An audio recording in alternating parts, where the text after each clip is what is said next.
Hi everybody, welcome to the channel's offering in the 2020 Cabin Fever Challenge. This is a friendly challenge match hosted by the Rifle Chair YouTube channel and consists of a simple format used to test one's own ability in basic musketry. This year marks a first for me, as there happens to be a newly created division for muzzleloading rifles. Therefore, I've chosen to visit the 1860s and am using this. The rifle is a facsimile of the P61 Army short rifle.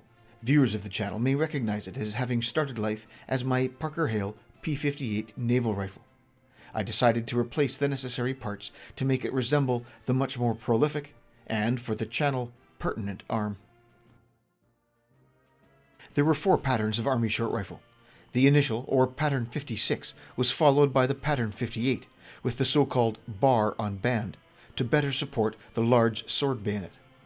These were documented to suffer in performance, and were replaced by the P60 and the P61, which replaced the lighter 3-groove 1 in 78 twist barrel with a heavier 5-groove 1 in 48 twist version, which restored accuracy to P53 standards. The rifle was used by all sergeants of infantry and by all ranks of rifle regiments. For both, a shorter, handier weapon was desired, as the sergeant's supervisory role did not require the need for the longer P53, and the rifles prized the better handling for skirmishing. Now normally I'd be filming this in the field, but because of an unnoticed technical error, I've had to rely on a reshoot here in, well, the back garden. I hope you don't mind. The introduction of muzzleloaders into the challenge has resulted in a slightly modified set of rules. So for those of you who perhaps aren't familiar with the challenge, it goes as follows. For muzzleloading, which of course this rifle is, the match consists of but 4 rounds, 1 each shot in the standing, kneeling, prone, and sitting positions. This is interesting because as much as you could easily stand in between rounds and load in the more conventional fashion, there are historical evolutions that allow you to load the rifle from the standing, the kneeling, and the prone position. The sitting wasn't perhaps a feature of musketry of the 1860s, but we're going to make it work anyway. The formula is this. And once you count the number of rounds hit on the black, you enter it into the formula, and your score is rendered. As you'll certainly be aware, I'm not wearing my kilt today. That is simply a function of the conditions today. I don't feel like spending the next week in maintaining it and getting it back into working order. That said, everything I am wearing today is reasonably period appropriate for the 1860s. The Kilmarnock bonnet, the greatcoat, which of course is modern and differs slightly in detail from the period versions, and boots and the whole business. So more line infantry than Highland infantry, shall we say. The equipment is also period appropriate and consists of a main pouch holding 50 rounds in packets, an expense pouch carried at the front of the belt, or ball bag, as the period correct terminology may be, as well as the necessary straps and belts to hold everything together. An interesting point is the inclusion of the sword for the short rifle. It being much longer, as you can see here, than the standard socket bayonet, I'm anticipating that there might be a little bit of, shall we say, interference with that when adopting the kneeling and or sitting positions. You will at once notice that I'm not wearing the knapsack today, and this is simply because I will be loading when shooting in the prone position from the supine position, that is to stay on my back. This evolution is not conducive to the wearing of a knapsack, and I'd have to take it off anyway. That said, knapsacks were not really worn past the Indian Mutiny, and they were carried in unit baggage when on campaign. Of course, they were still and always a feature of home service.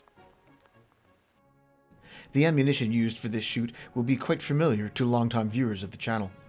The Enfield's Pritchett cartridge, or perhaps more correctly, the Enfield's Metford Pritchett cartridge, went through a number of modifications to the bullet and the construction of its constituent paper parts over the course of its lifetime, but all retained the same basic concept. The smooth-sided bullet, formed by compression, was assembled together with a series of paper pieces to form the cartridge. This was in turn lubricated on the outside of the length of the bullet portion. Initially, it was of a tallow-wax combination, but later, from 1859, this was pure beeswax. The cartridge was loaded using a series of fluid movements, taught to and practiced ad nauseum by soldiers of the era. Perhaps the most interesting part of the cartridge's functioning was the fact that it was loaded with the waxed paper intact around the bullet. This provided for fouling management, which was always a concern with black powder arms. On firing, the paper patching stripped off the bullet, allowing it to progress to the target without hindrance. My version of the cartridge uses cast bullets made from my custom mold from Brooks Molds in Montana. They weigh in the neighborhood of 530 grains and closely resemble the earlier version of the service bullet.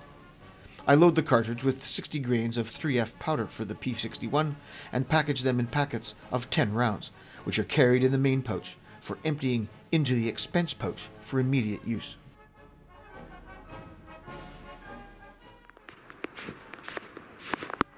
So, target set up at 100 yards. Let's get at it. I must apologize for the horrible audio included in this video. My setup does not include a great deal of accessories, and I had to resort to simply covering the camera to keep it dry in the constant rain. Despite the weather, I was greatly looking forward to this year's challenge and the use of the P61. I have, of course, become very familiar with the various evolutions and techniques used with the Enfield family of muzzleloaders over the years, but this was the first time using them in a timed and scored setting.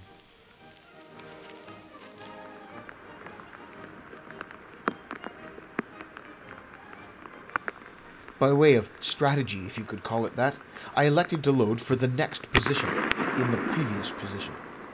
Thus, loading for the kneeling was done in the standing, and so on. I felt that this gave the best ergonomics and made the transition to the subsequent position smoother. What becomes apparent in using the rifle in these conditions is the convenience of the expense pouch. Examples of the earlier patterns arrived in the latter stages of the Crimean War. They held 20 rounds. Subsequent patterns, such as that as I am using here, held 10. The fact that the ammunition is close at hand, taken out of its packet, is convenient in the extreme.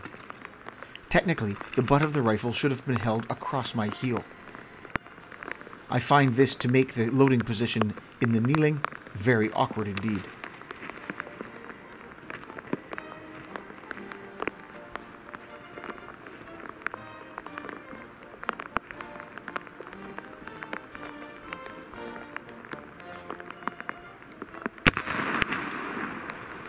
Here is the very interesting supine loading position. An interesting point is that when the cartridge is tipped up into the muzzle, one has to do it in exactly the opposite way that one would normally tip the cartridge into the muzzle in the standing or kneeling position. It takes a bit of focus to overpower the muscle memory. Now this was a bona fide technique of the 1860s, primarily used in certain circumstances when skirmishing.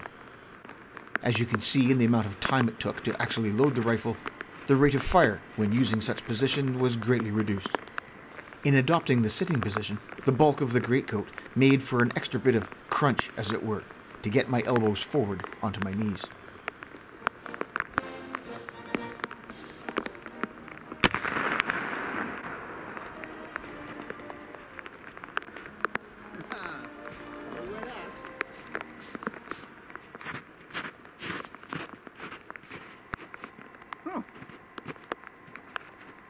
Well, there seems to be a bit of a positive theme running today, as not only is my ass dry, but I seem to have shot a reasonably good group.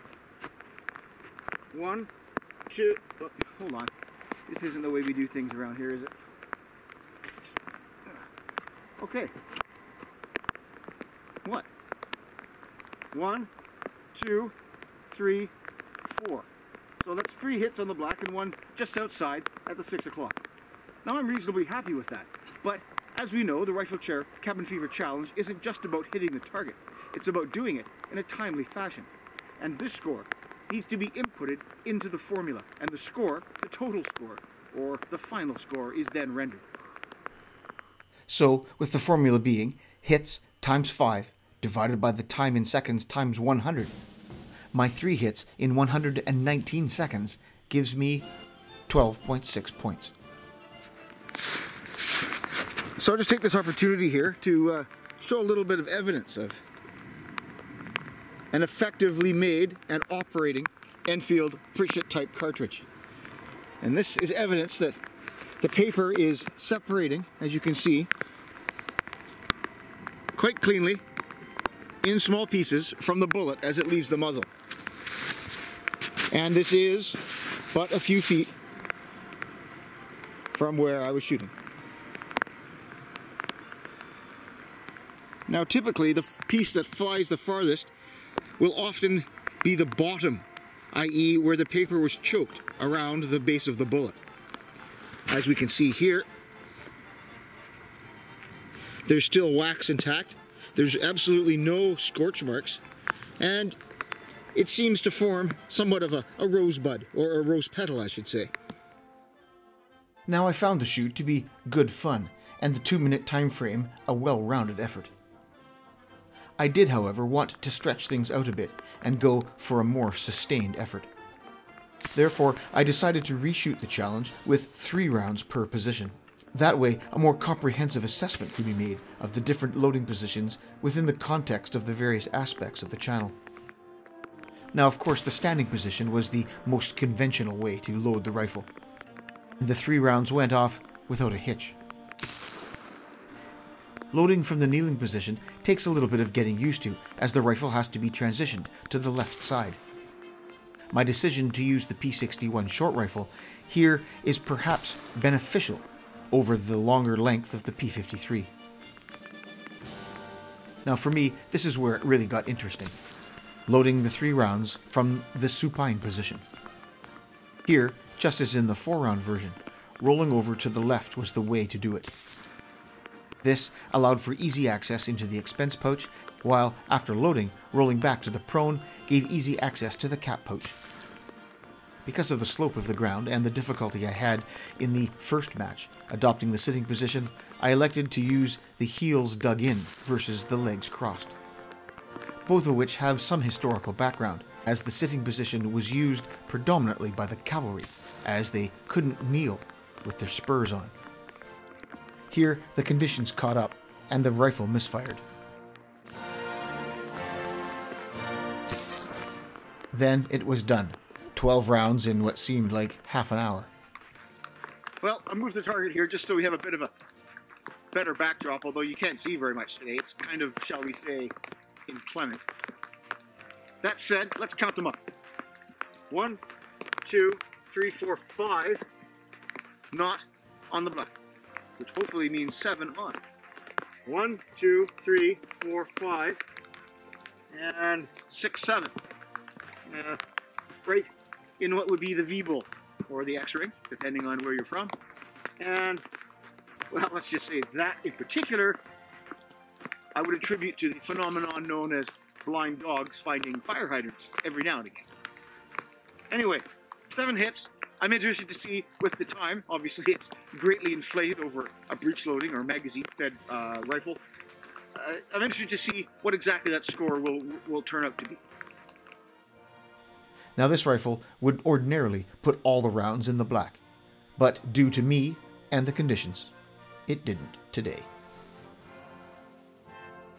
So, 7 hits times 5 divided by the ungodly sum of 439 seconds times 100 gives 7.97 points. Thanks most assuredly goes to Richard of the Rifle Chair channel. Thanks so much for dreaming up this challenge and spreading it far and wide. I look forward to it every spring. If you're in need of exceptionally high quality and historic ammunition for your P53 Enfield, then stop by Brett's website, papercartridges.com. His work is of the highest quality, and his cartridges are the closest thing you'll find to an original anywhere. Once you've tried a properly made Enfield cartridge, there can be no other.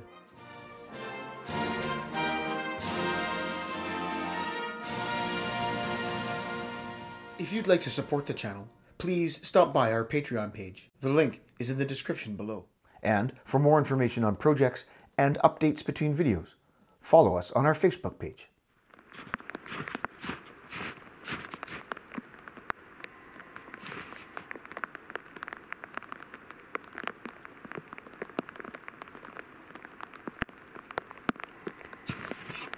It's not every day you get to use this, is it?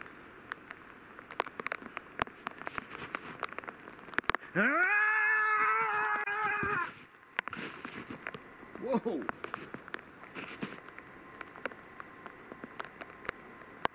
Yeah.